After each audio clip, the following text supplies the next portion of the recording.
Gachagua'S resignation a final blow to William Ruto. Now, welcome back to Dr. Politica.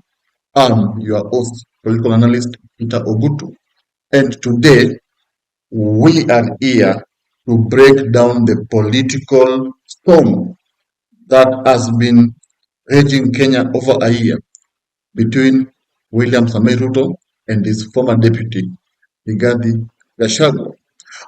We all know that Gachagua was impeached by one William Samoei Ruto, and the impeachment happened last year, over 6 months ago, over 7 months ago, and you know, the non-Kenyan feels betrayed, and thus explains why William Samoei Ruto reduced his visits to Mount Kenya. Yeah, nowadays he does not go to Mount Kenya. He does not even spend his Sundays in Mount Kenya region. Now, Gachagua swears revenge. Gachagua swears revenge, and for months he's been attacking Ruto at every opportunity, labeling him a traitor. In fact, when you listen to Gachagua'S interviews, he's always like he's a man who is determined, adamant that he must get his revenge. And all this is doing is to make sure that William Ruto pays for the betrayal, pays for, impeaching him, yet he's the one who helped him clinch power. Now, Gachagua now, his resignation, what does it mean to Mount Kenya or to Kenya's political, arrangement in 2027? Was the impeachment planned all along? If you ask me, Ruto had planned to impeach Gachagua even before he was sworn in. And Ruto wanted to use Gachagua, so Gachagua had this mobilizing power.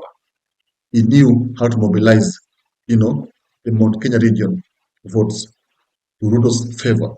And Ruto was using it before elections. But he knew very well that this man, I will use him.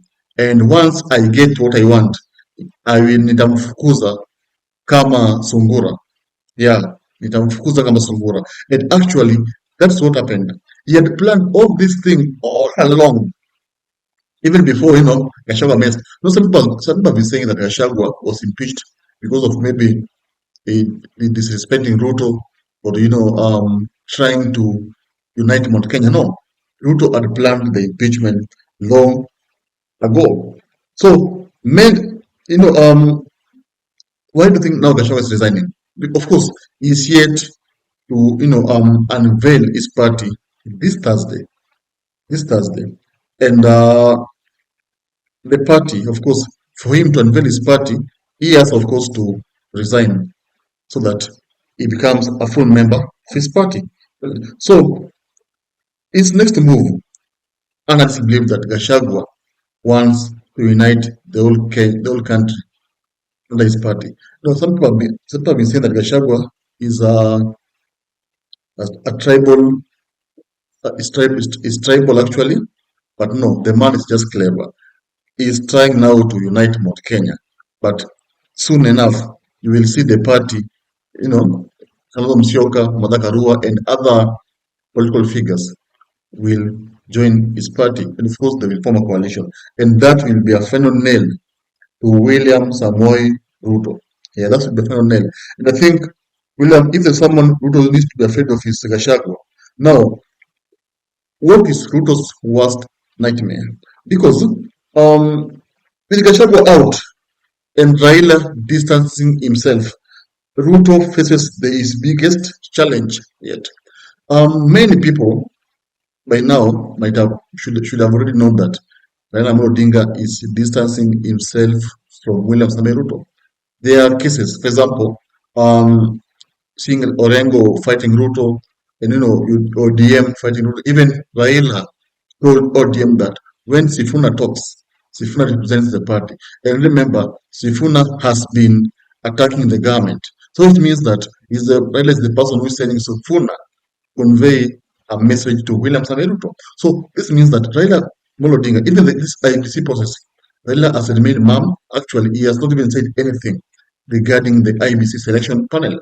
This shows very well that Raila Molodinga is not happy with Gachagua, no, with Ruto, sorry, and Raila Molodinga.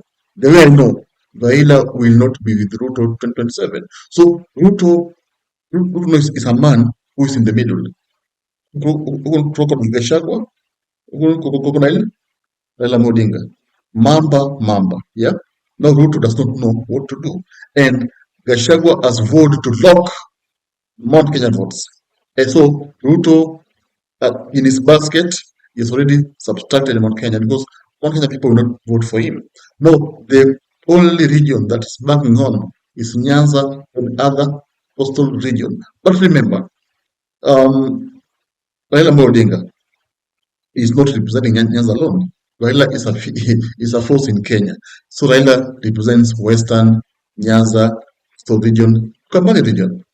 That's the reality. So if Raila Odinga distances himself from Ruto, I think Ruto will be left crying in State House. And that's actually what is yet to happen. That might happen. So Gachagua'S resignation is a clear indication that William Ruto should forget Mount Kenya votes because earlier on, Ruto, Ruto had not even, removed Gachagua from his party because he was hoping that one day Gachagua will come back. But Gachagua'S resignation shows that he is done with Ruto, and now the new party will be the new political wave in Mount Kenya, and that should be a big blow to William Arap Samoei Ruto. So the question is, could Ruto lose 2027 because of his own impeachment decision? Because he's the one who impeached Gachagua. So do you think impeaching Gachagua will cost his re-election? Did he create his own downfall by pushing for Gachagua'S last year? Gachagua pushing on Gachagua last year. It's true. Ruto, Ruto somehow messed himself. He would have just left Gachagua to finish his term. Then, come 2027, he would have chosen maybe another running. But impeaching Gachagua was a clear indication of betrayal. So that's what's happening now. Now, join me as we break this downfall, the insider details, expose the hidden strategies, and reveal how Kenya's 2027 elections map is being rewritten in Kenya. Your host, your analyst, Peter Ogutu. Stay tuned, subscribe so that we meet here same time, same day. Yeah, and the game has just begun. The game has just begun.